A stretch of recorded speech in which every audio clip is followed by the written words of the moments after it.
Now I feel extremely honored to welcome our chief guest, Speaker Mr. K.S.P.V. Pavan Kumar Sir, Special Secretary IT and Director, Directorate of IT Electronics and Communication, Government of Assam.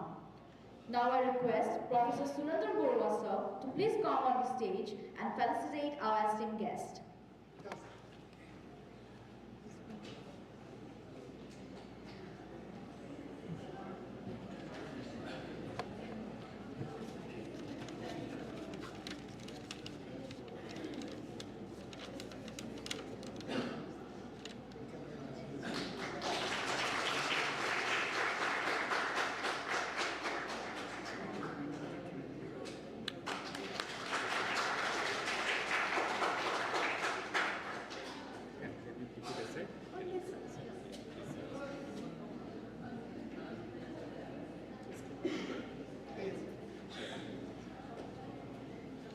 Thank you so much, sir.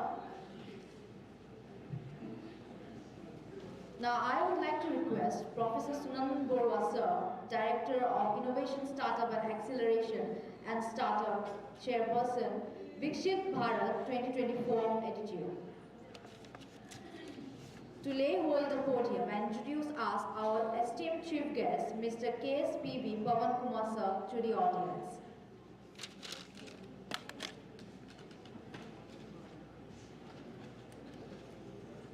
Our chief guest for today, Pavan Kumar Sir, faculty members, dear students, a warm welcome from my side also to all of you to this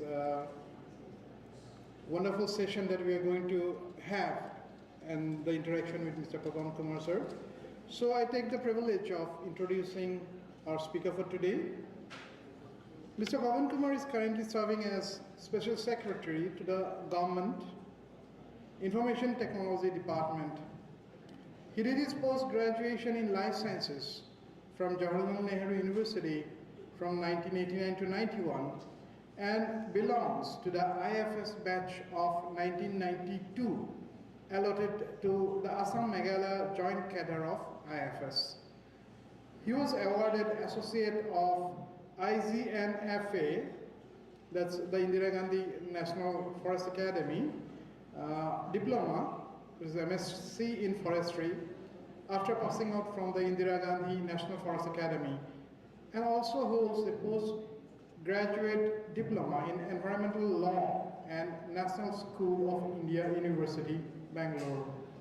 He hails from the state of Andhra Pradesh and has submitted his PhD thesis under Jawaharlal Nehru Technological University, Hyderabad, in Environmental Geomatics. He not only served in different capacities in the state of Assam, but also in the regional office of the Ministry of Environment, Forest and Climate Change in Bangalore. Sir has also served as Additional Secretary to the Government of Andhra Pradesh in the Irrigation Department, as Officer on Special Duty to the Honorable Chief Minister of Assam, and as Commissioner, Food Safety and Drug Control, Assam, Managing Director, Assam Medical Services Corporation Limited, and Managing Director, National Health Mission, Assam. He was also posted in the Urban Development Department as Project Director of the ADB-assisted, the Asian Development Bank-assisted Assam Urban Infrastructure Investment Program.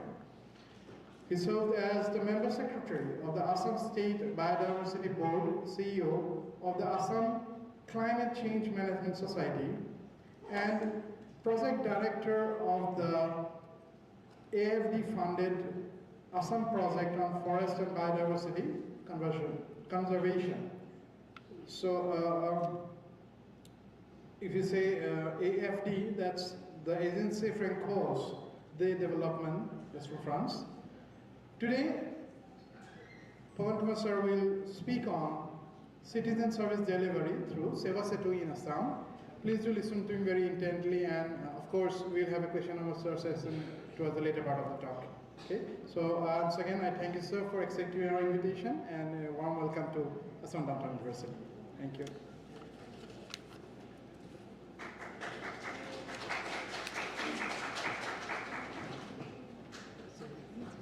Let's start. Yeah. Yes.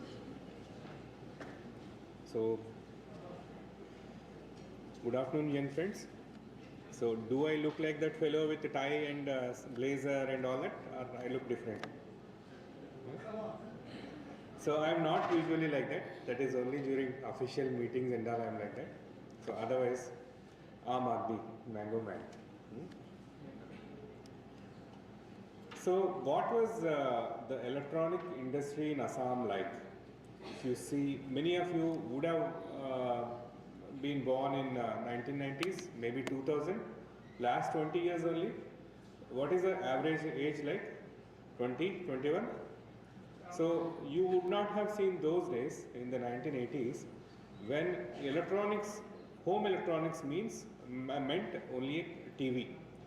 The TV, when 1982 Asian Games happened in Delhi, everyone had a black and white TV, and for the first time, color transmission started in India. So most state governments had electronic corporations, like Assam had Amtron. They started manufacturing color TVs by importing parts from various parts of the world, spare parts. They will assemble and make a color TV and brand it.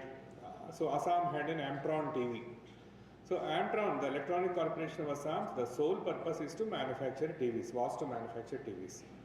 So it started like that. Then when internet came in the 1990s, late 1990s and early 2000s, there was a service called Amtron Magic Surf. Amtron started supplying internet connections on telephone lines and then through line of sight antennas. So this internet connectivity was a few kbps only. Broadband was not truly broadband in the sense of the term. So it was like that. There was no concept of citizen service delivery through internet, because internet itself was rudimentary. Offering services through internet, it was beyond. Even in 2015, when I joined Assam after a long tenure and deputation, there was no citizen service delivery through internet. We had a program called e-district program, in which some like birth certificate, death certificate, next of kin certificate, these things could be applied for on the net, and then certificates could be got. So this started around 2017, these services, with whatever that's rudimentary broadband connectivity that we had. And then by 2020-22, we had high-speed broadbands. You had Airtel Extreme Fiber, you had Jio, you had BSNL, you had Railtel internet connectivity. So many, and then the concept started that we should now start offering citizen-centric services through internet. In other words, the government wanted to take services. Citizens need not visit government offices. In fact, the services should be taken to the doorstep of the citizens, and they should get everything at the click of a button at their homes. So if you see the setup of IT department, Honorable Minister, presently Dr. Keshav Monta is Honorable Minister, and we have a Special Chief Secretary, Saeed Abbasi sir, under whom we have a directorate. There is a Special Secretary. I am holding both the portfolios. And then there is an ITech and CSD Society, Assam Information Technology and Electronic Communication and Citizen Service Delivery Society. This society was registered under Societies Registration Act exclusively to provide services to the citizens. Almost the vision was to provide nearly 1,000 services. As of now, we stand at about 560 services provided online. So it needed a lot of policy reforms. Initially, to lay optical fiber by all these companies, BSNL, Reliance, Jio, they needed right of way. You all know optical fiber is laid by the side of the municipal roads and the PWD roads. Sometimes it is taken over electric poles, overground. And then for all that, you need a right of way policy of the state. State government first of all has to allow laying of the cable. So right of way guidelines were passed by the state government in 2023, and then state cyber security rules. Once you open up cyberspace for all government departments and citizens, there has to be a security policy in place. Otherwise, we become subject of frequent hacking and phishing attempts, malware attacks. Therefore, cyber security policy was brought in, the protocols and then state data policy. You all know recently, like Aadhaar data got leaked. The Aadhaar related details of about 40 lakhs citizens of this country, some hacker has hacked, and that leak happened through servers that are not in India. Aadhaar data, some data was residing in servers outside India, so it leaked from there.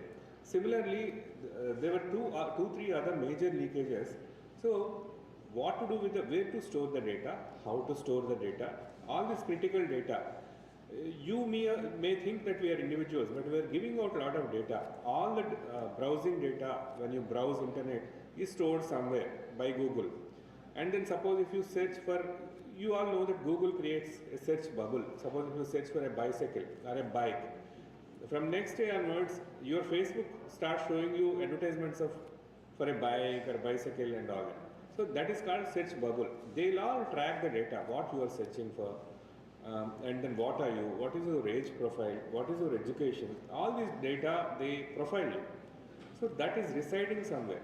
Similarly, the critical data pertaining to you, me and everybody, there has to be some kind of protocol, safety measures to protect that data. Otherwise, individual privacy will go for a toss.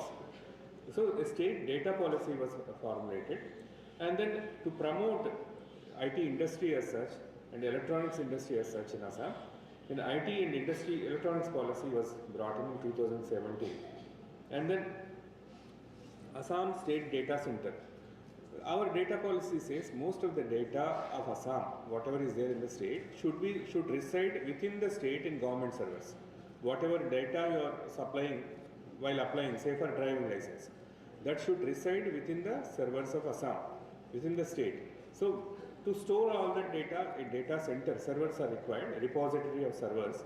So that data center was created in Assam Secretariat premises only, which I look after.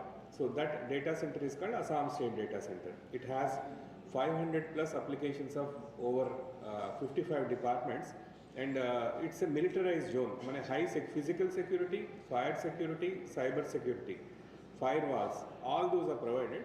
If you enter, it will look like a scene from Matrix movie.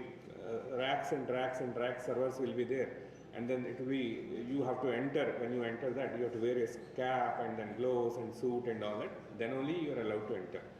So state data center is there.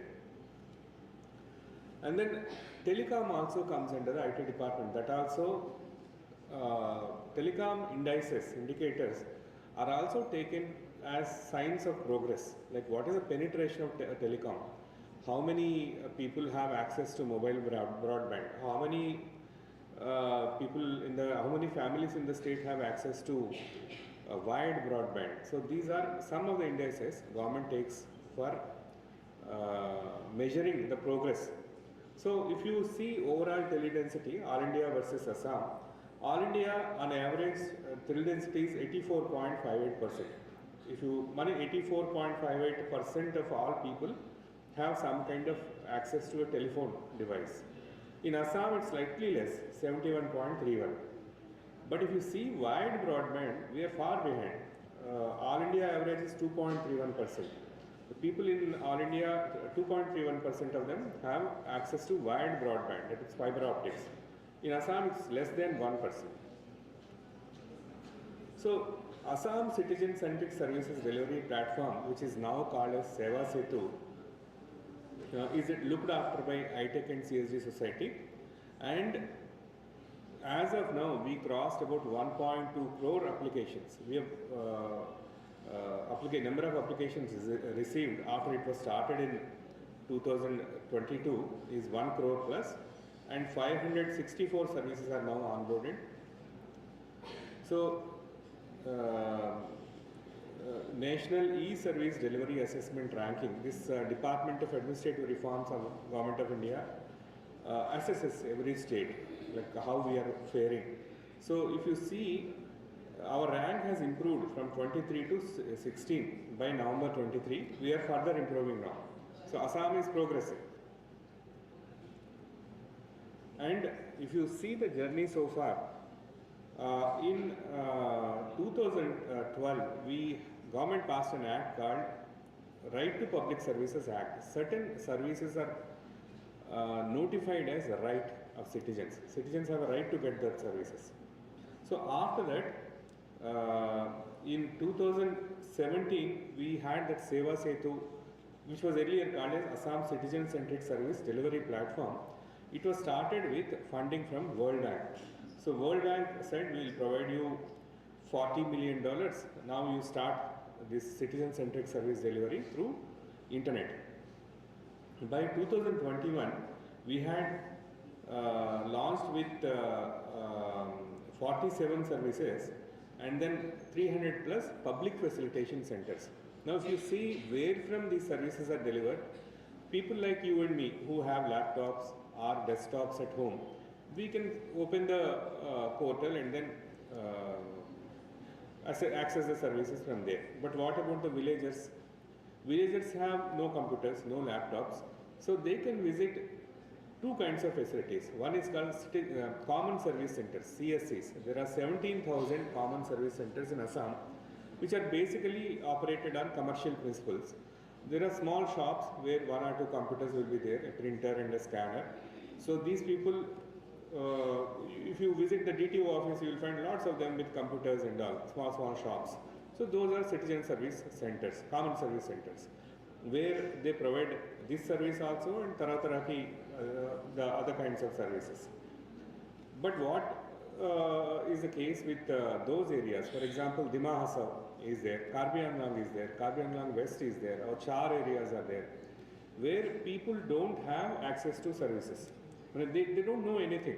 So because common service centers are operated on business principles, they will not go and start a shop there. So government has to do something for those areas. So government started something called public facilitation centers, PFCs.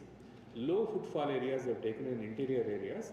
Their government itself will directly fund setting up of computers and all these service centers and all. They are called PFCs. So 2021, we first had 315 PFCs, now we have 362. And then in 2022 only, the ACC-SDP, Assam Citizen Centric Service Delivery Platform, has been named as Seva Setu. So why so? Why we cannot call it as ACC-SDP? Because that is a complicated name which villagers, rural people will not understand. At the same time, we had similar services from other states, like Karnataka had Seva Sindhu, Odisha had Odisha One, AP had E-Seva, Telangana had Me Seva, and several other states had similar kind of nomenclature which is amenable to local people and understandable by the local people. So Honorable CM decided that it will henceforth be called as Seva Setu. So it is rechristened as Seva Setu. And Seva Setu, after a cabinet decision, now it's taken as government to customer, government to business, business to customer, and utility services. All of them will be offered now. Even banking services in future will be offered through Seva Setu. And 2023 here it's written 541, now we are close to 560 and 362 PFCs as I've already told, and 1 crore applications with 85% disposal. So the target by December 2023 was 800. We couldn't achieve this target actually. We are going slightly slow.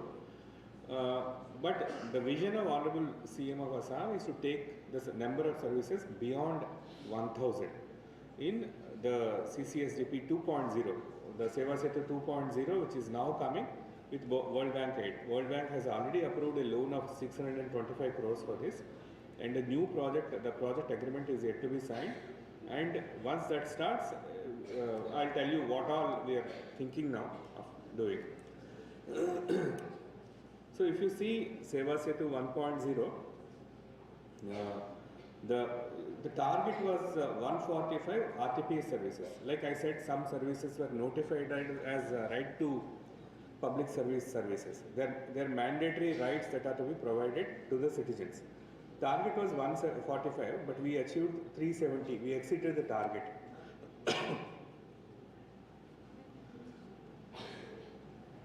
And currently 541 services, 560 now. And then PFCs I already told. And we have a toll-free call center, which is 24/7, 365. And this is available in 7 languages now: Assamese, English, Bodo, Karbi, Dimasa, Hindi, and Bengali.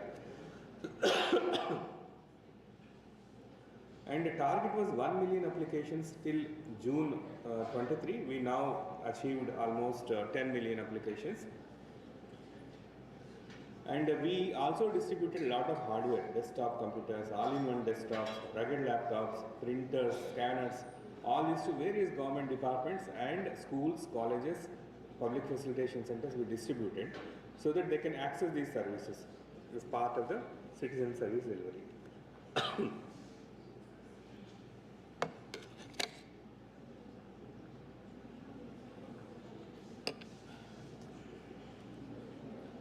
So this is the paradigm, the framework in which we want to go for Seva Setu 2.0.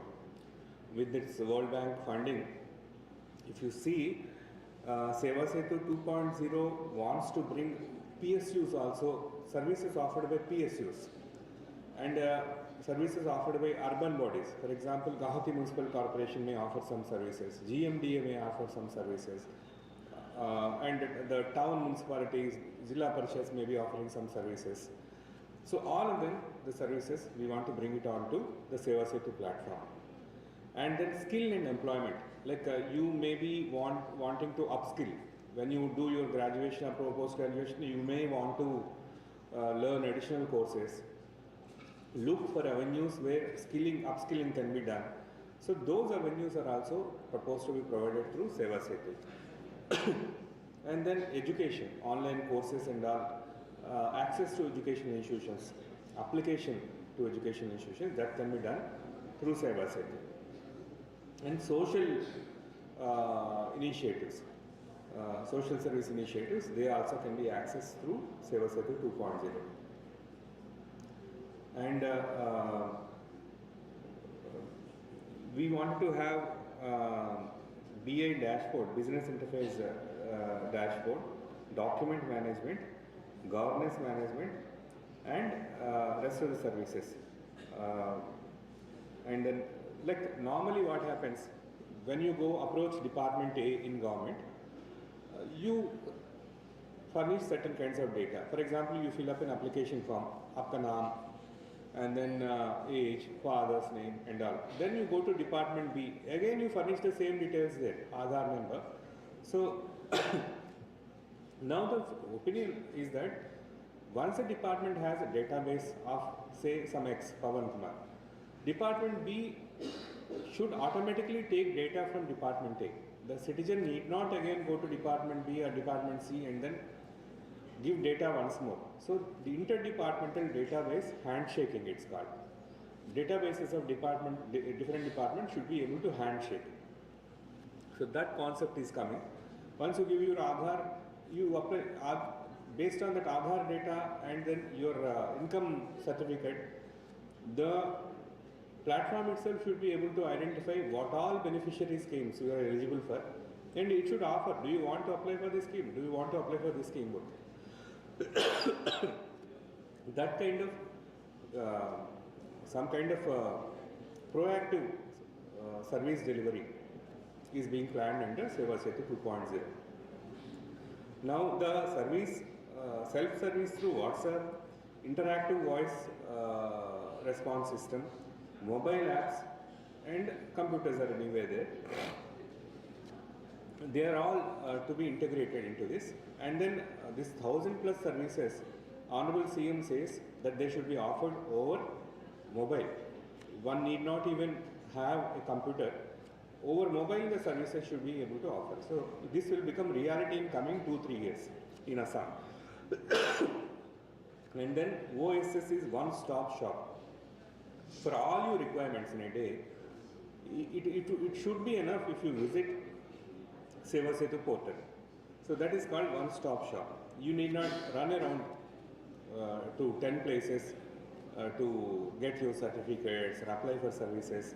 That should not be the case. And then kiosks. And if you see our remote districts, Karbi Angang, the Mahasav and Char areas, tea gardens, they don't have access to any service and they may not have access to mobile phones also. So what to do, how to deliver services to those areas? So Honorable CM says, there have to be kiosks which provide two-way interaction. The kiosk has a screen. On the screen, suppose if Honorable CM wants to talk to a citizen, तुम्ही पैसा एक service to केनकुआ पैसा किमान दिन लगे से कुछ बार delay हो इसने की तेनकुआ directly the political leaders and the bosses, senior officials can talk to the citizen and find out their feedback. So there will be a screen on the kiosk. The kiosk can be used to make payments and obtain payments also.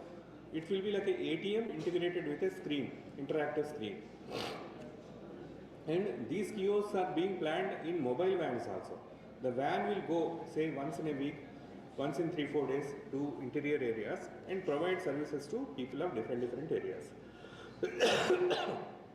And kiosks which are based out of boat kiosks are being planned for Char areas. You know, we have 400 plus islands in Brahmaputra which become inaccessible during flood season. But people live on those islands and they also need citizen-centric services. So boat-based kiosks, mobile van-based kiosks, all these are being planned. And CSCs and PFCs, I already mentioned that there are 17,000 CSCs and 362 PFCs.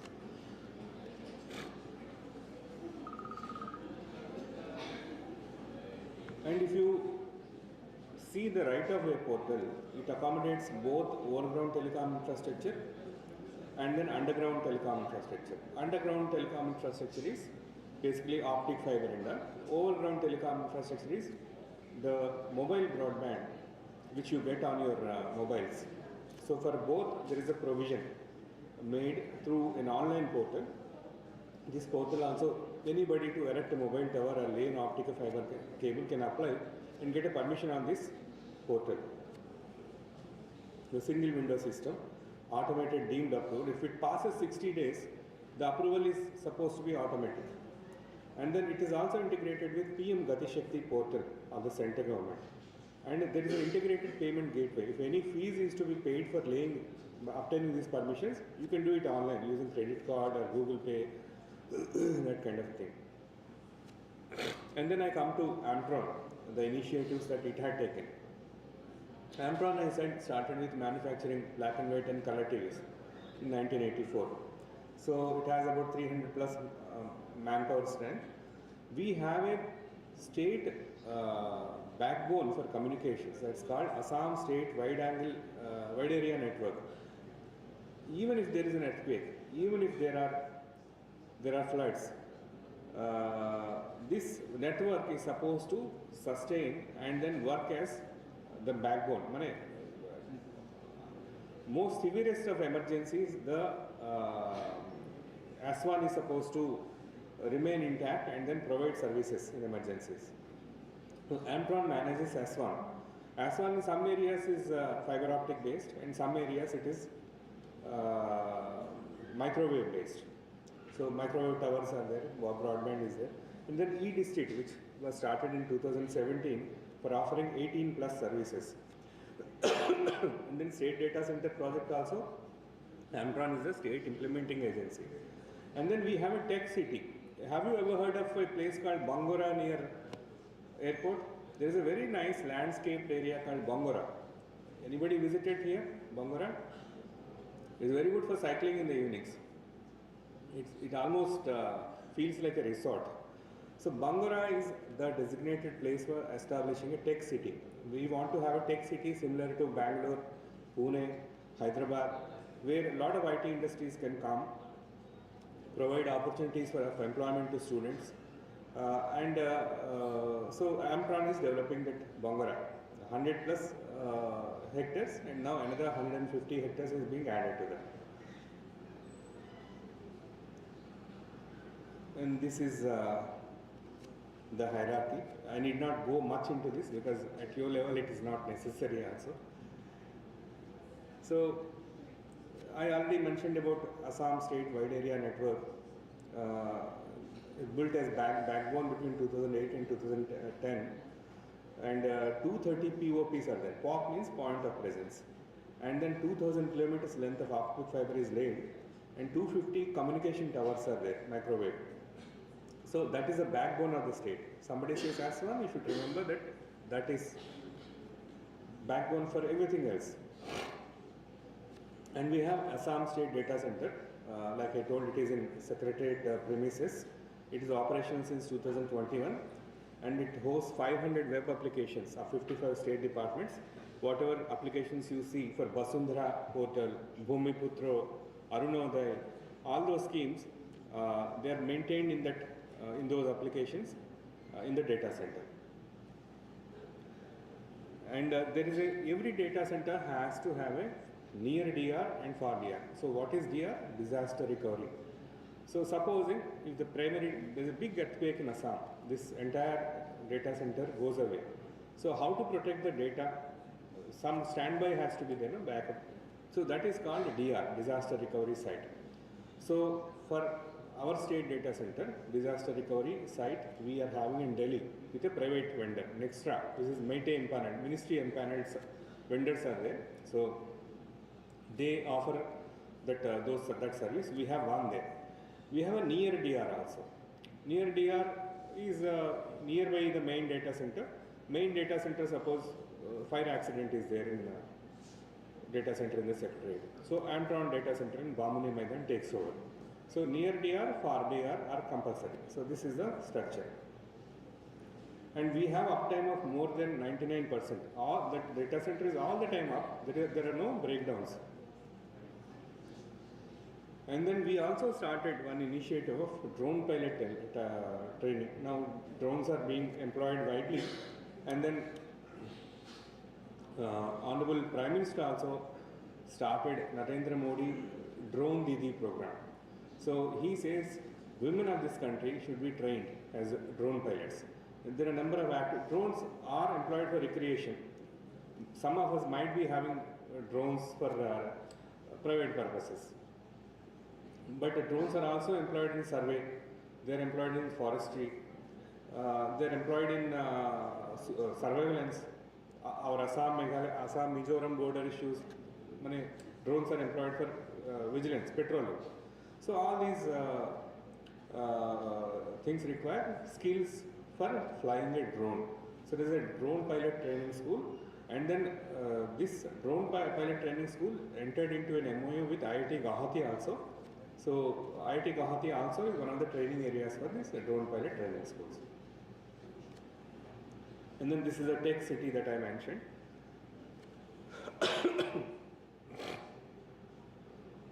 Several projects are in the pipeline. We have a policy, land allotment policy, which is very investor friendly. So we are asking people to come and invest. I don't know how many of you know that on 13th of this month, March, Honorable Prime Minister Narendra Modi is going to inaugurate semiconductor project of Tata's at Jagi Road paper mill. I will write in papers. So that particular semiconductor is cutting edge technology.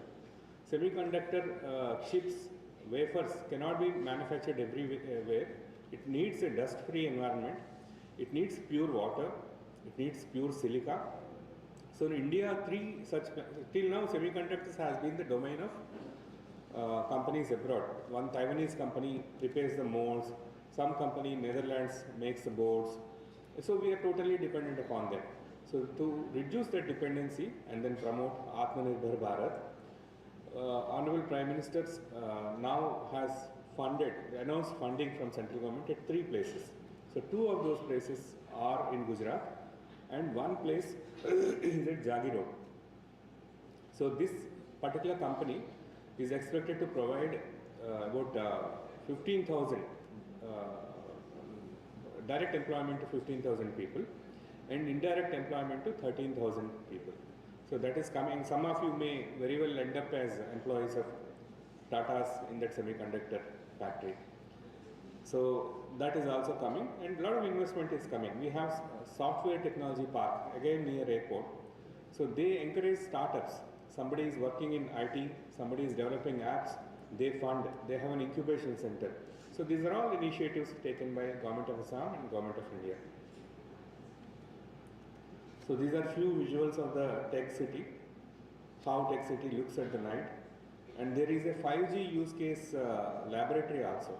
5G technology is basically for bandwidth, but it can be put to use in several fields. For example, telemedicine.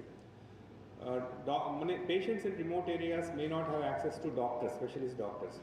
But through 5G, his electrocardiogram, heartbeat details and ECG details, the physical health details can be transmitted to an expert who is sitting remotely. And then he will assess and he will prescribe medicines. And similarly, 5G can be used at several other cases. So the use case laboratory is in Bongara, Tech City. Nanotechnology, there is a laboratory for nanotechnology also in Tech City, Bongara. So these are some of the visuals. 5G use case application, 5G labs and 5G experience center.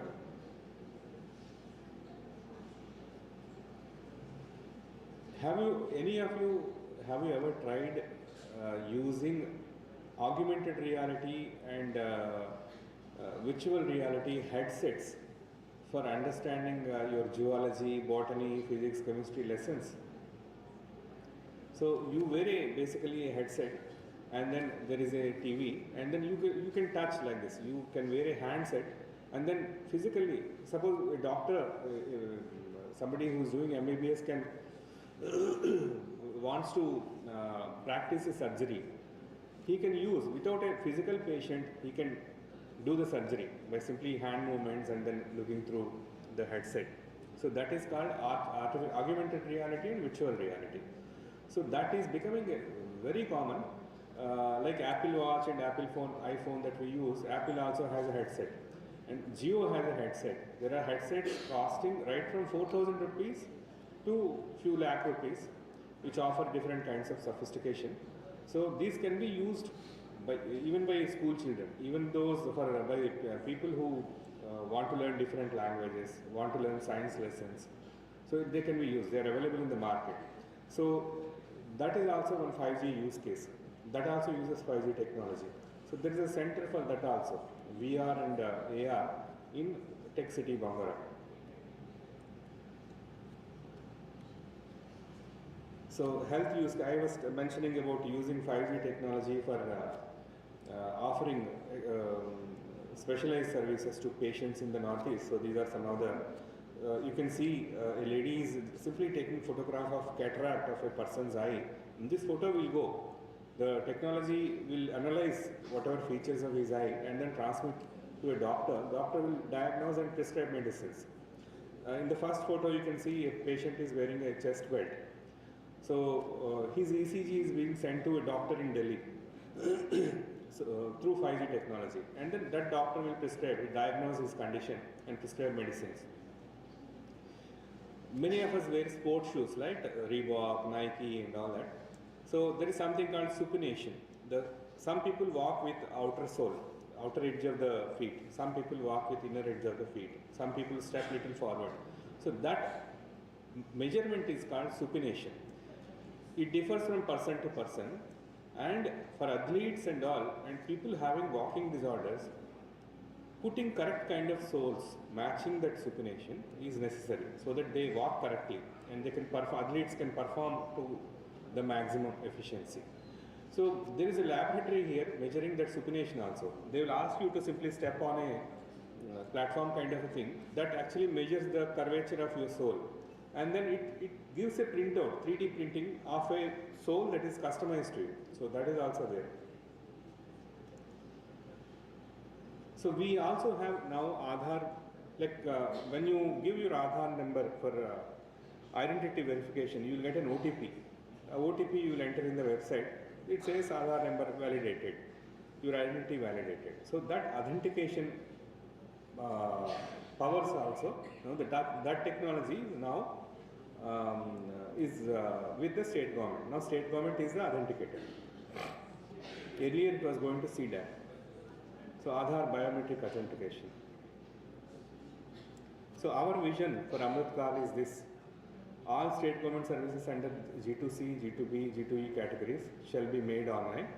All government offices to adopt e-office. Like we don't have physical files. If you come to my office, table is all empty. You may think this fellow is simply sitting idle. So files are all on the laptop. But my laptop has all the files. Files come on this and I dispose on this. There is no physical sign. So that is called e-office. That will now be brought down to district level and tehsil level and taluk level also.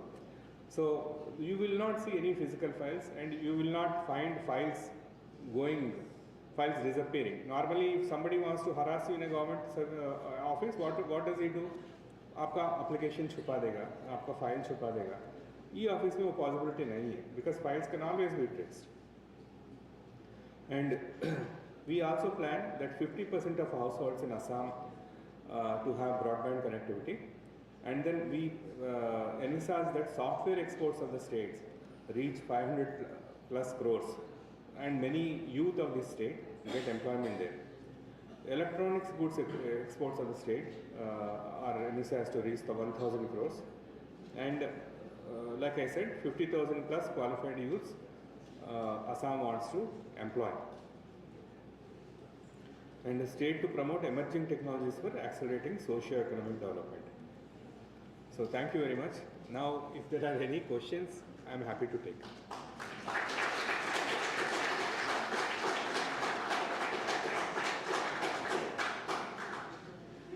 I don't know.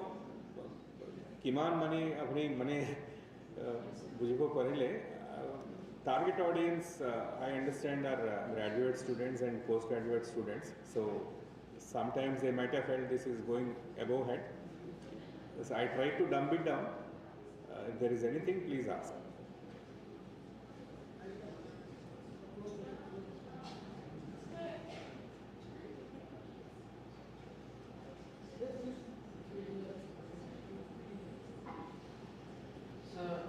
What role do local government offices play in the Seva Setu ecosystem? Seva Setu ecosystem, see, wherever you have a requirement as on date to visit a government office for a certificate or a service, you can name hundreds of such requirements. You can, for example, if there is a birth, you have to go and get a certificate. If there is a you pass SSLC, you have to download, you have to get a certificate from somewhere, some office. If you are getting married, you have to get a marriage certificate. If there is a death in the family, you have to get a death certificate. And if the property has to go to the next legal heir, you have to get a legal heir certificate or next of kin certificate. So many certificates all the time you require that attestation, this attestation, so and so certificate. So all these requirements will go. You don't have to go anywhere.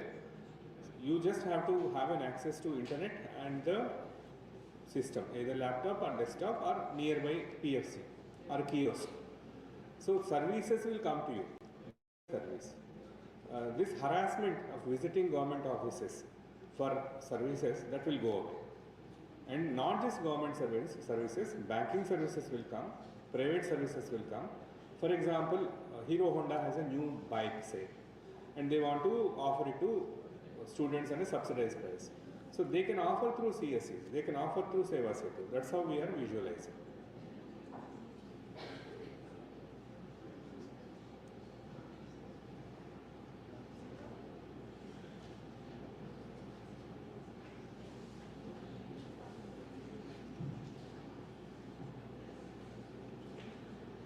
Good afternoon, sir. My question is, how can citizens actively participate in improving Seva Setu? Who can participate? How can citizens Citizens. See, there are two mechanisms. One is feedback mechanisms. If service is not good or it needs improvement, you can always give feedback. So that feedback is important to Seva Setu. And for every application that is developed, there is one UAT, user acceptance test. After users accept it only, that everything is all right. Based on their feedback, service is offered on the portal. Secondly, there is a grievance redressal mechanism. Suppose if you have a complaint, you wanted a service, say a certificate, it's not provided. There is 4-level grievance redressal mechanism. Suppose if the fellow sitting there is sleeping and he has not given you your right, it will automatically escalate, time-bound escalation. After 10 days, it will automatically go to his boss, and the boss will take him to task. Suppose if the boss also doesn't solve, then his boss, like that 4-level escalation mechanism is there, automatic escalation mechanism for every service. So you are constantly given messages through your mobile also that your application has gone to so and so. If you have a complaint, you can lodge also on the online. So constantly by continuous refinement, the services are improved. Thank you, sir.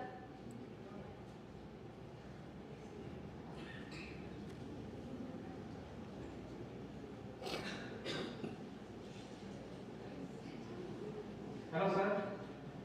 Sir, I have a question. So, what steps are being taken by you guys, to increase the awareness about Seva Setu among students and to increase their score and grade students? Come again once more. What steps are being taken For? to increase the awareness about Seva Setu? Increase the awareness of Seva Setu. This is a good question. There is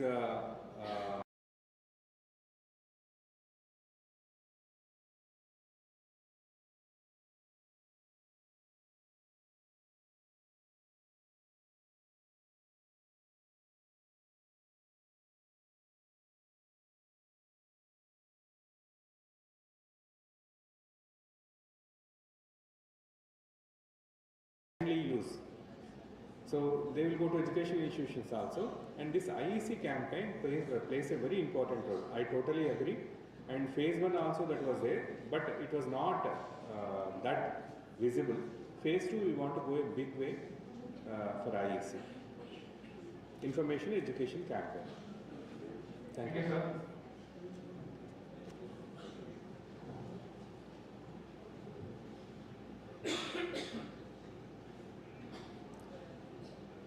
So that's all, I guess.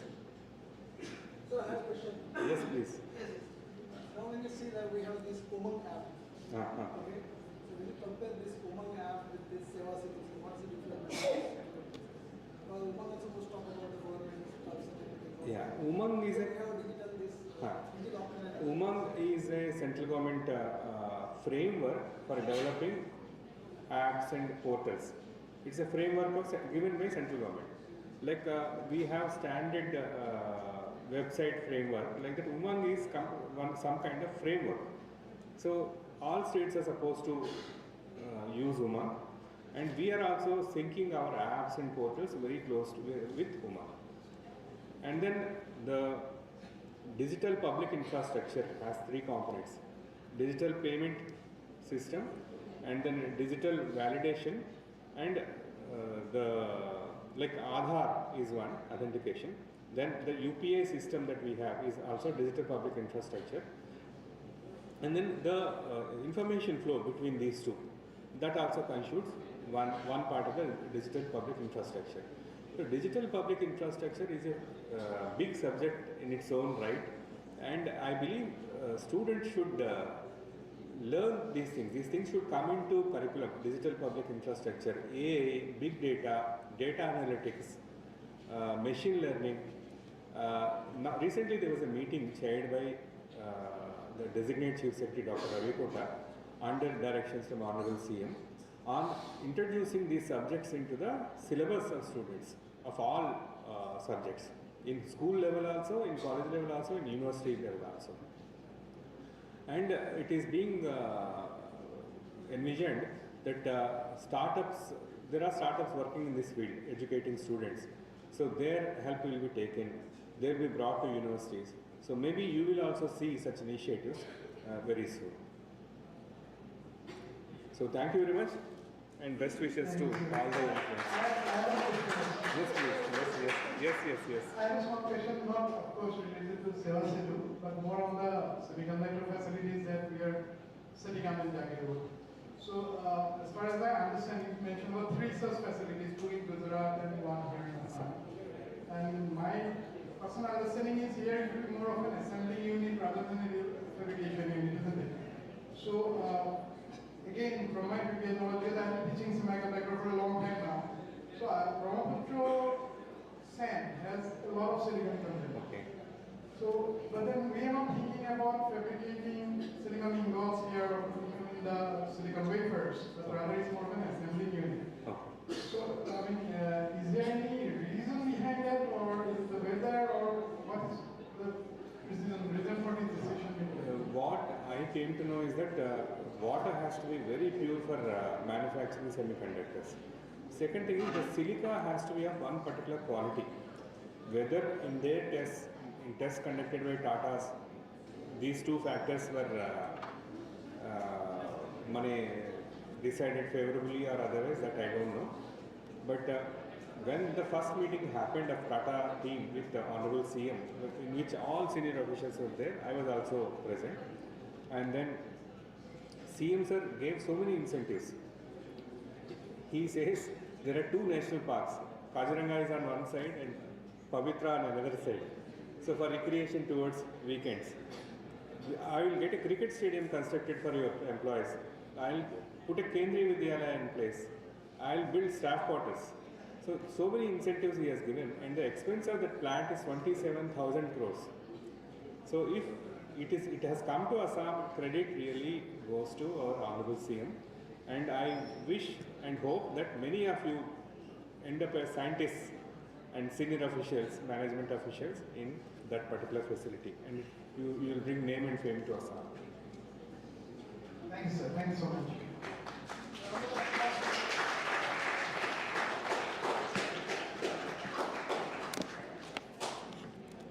I'm leaving it here.